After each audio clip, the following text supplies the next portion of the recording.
बच्चों, आज आपका होगा एक टेस्ट और वो टेस्ट होगा वसंत आया और तोड़ो चैप्टर से रिलेटेड, जो कि होगा एमसीक्यू के रूप में। लेकिन इस टेस्ट में मजा तभी आएगा जब आप इस चैप्टर को अच्छे से पढ़ चुके हो। लेकिन अगर आपने अभी तक इस चैप्टर को नहीं पढ़ा, इस कविता को अभी तक नहीं समझा, तो लिंक दे दिया डिस्क्रिप्शन बॉक्स में फ्री क्रैश कोर्स के नाम से, जहां आपको ये चैप्टर, ये कविता पढ़ने के लिए मिल जाएगी, वो भी आसान तरीके से।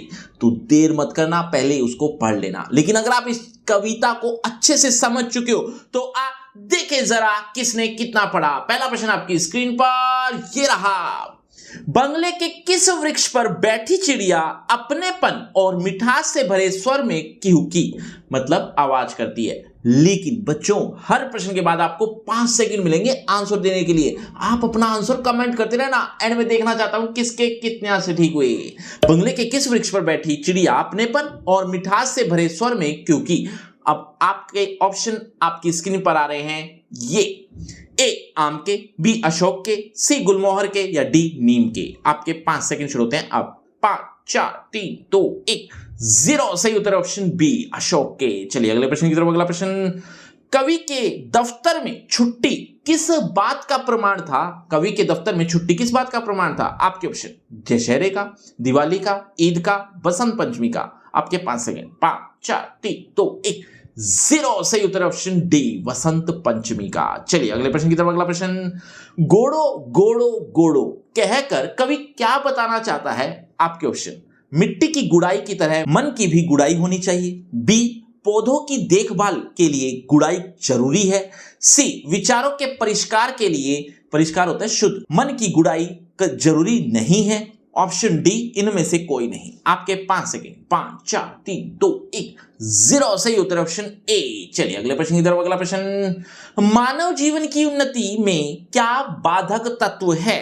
मानव जीवन की उन्नति में क्या बाधक तत्व है? आपके ऑप्शन, ए मन की सबलताएं, मन की दुर्बलताएं, सी मन का विश्वास या डी उपरोक्त में से कोई नहीं। 5 4 3 2 1 0। सही उत्तर ऑप्शन बी मन की दुर्बलताएं। चलिए अगले प्रश्न की तरफ। अगला प्रश्न, तोड़ो कविता में धरती किसका प्रतीक है? तोड़ो कविता में धरती किसका प्रतीक है? ऑप्शन, मानव मन की, बी ब्रह्मांड की, सी मनुष्य के बाह्य आवरण की, डी खगोलीय पिंड की। 5 4 3 2 1 0। सही उत्तर ऑप्शन ए मानव मन की। चलिए अगले प्रश्न की तरफ। अगला प्रश्न, कवि किसके लिए चट्टानी, उसर और बंजर को तोड़ने का आह्वान करता है? कवि किसके लिए चट्टाने, उसर और बंजर को तोड़ने का आह्वान करता है? आपके ऑप्शन, विध्वंस के लिए, सृजन के लिए, विनाश के लिए या उपयुक्त सभी। 5 4 3 2 1 0। सही उत्तर ऑप्शन बी सृजन के लिए। चलिए अगले प्रश्न की तरफ। अगला प्रश्न, सुबह की हवा कवि को कैसी प्रतीत होती है? सुबह की हवा कैसी प्रतीत होती है? आपके ऑप्शन, बर्फ जैसी ठंडी,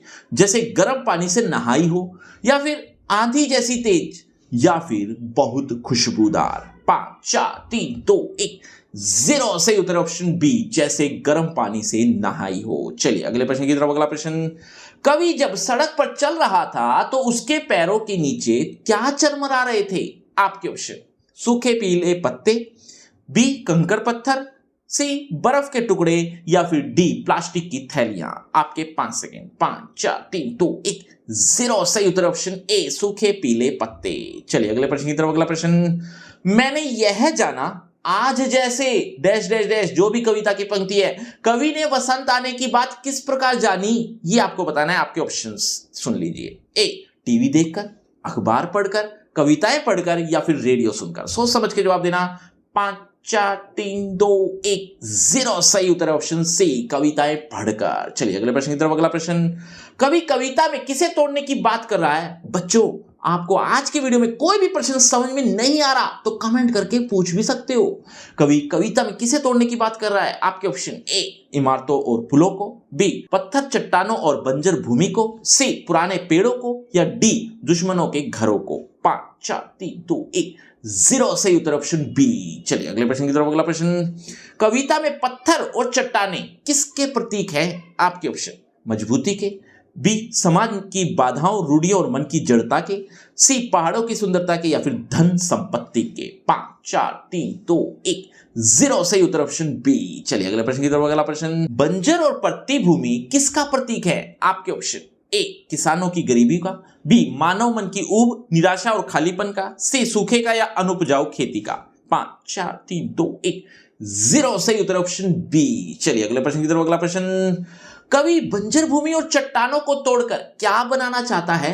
आपके ऑप्शन ए महल, बी सड़क, सी खेत यानी उपजाऊ भूमि, या फिर डी तालाब। 5 4 3 2 1 0 सही उत्तर ऑप्शन सी। चलिए अगले प्रश्न की तरफ। अगला प्रश्न, आधे आधे गाने का क्या आशय है? आधे आधे गाने का क्या मतलब है? आपके ऑप्शन ए गाना भूल जाना, बी रचनात्मकता और सृजन का पूरा न होना, सी गला खराब होना, या फिर डी समय की कमी होना। 5 4 3 2 1 0 सही उत्तर है ऑप्शन बी। चलिए अगले प्रश्न की तरफ। अगला प्रश्न, कवि मन की खींच को क्या करने को कहता है? कवि मन की खींच को क्या करने को कहता है? आपके ऑप्शन बढ़ाने को, छिपाने को, तोड़ने को, या फिर बांटने को। 5 4 3 2 1 0 सही उत्तर है ऑप्शन सी तोड़ने को। बच्चों इसी तरह से आप अदर चैप्टर के एमसीक्यू भी चाहते हो तो उसका लिंक भी डिस्क्रिप्शन बॉक्स में दे रहा हूं। सबसे ऊपर एक लिंक मिल जाएगा आपको, फ्री क्रैश कोर्स इस नाम से आपको मिल जाएगा, जहां पर आपको इस कविता के यानी अदर चैप्टर के एमसीक्यू भी कुछ इस तरह से देखने को मिल जाएंगे। जरूर देख लेना। और अब तक जो आपका रिपोर्ट कार्ड रहा है वो है ये, इसको पढ़ लो, देख लो, और हाँ आपके टोटल मार्क्स कितने बने ये कमेंट करना मत भूलना। और सबसे इंपॉर्टेंट बात ध्यान से सुनो बच्चों, इसी चैप्टर का रिटन टेस्ट भी देना चाहते हो तो उसका लिंक भी डिस्क्रिप्शन बॉक्स में दे रहा हूं। सबसे ऊपर लिंक का नाम वही है, फ्री क्रैश कोर्स, इस नाम से आपको लिंक मिल जाएगा, जहां पर आपको कुछ इस तरह से यहां रिटन टेस्ट भी देखने को मिल जाएगा। तो जरूर क्लिक करके देख लेना। और अगर आपको मुझसे पर्सनल बातचीत करनी है तो सभी सोशल मीडिया के लिंक डिस्क्रिप्शन में, आज ये बातचीत करते हैं। शुक्रिया, धन्यवाद।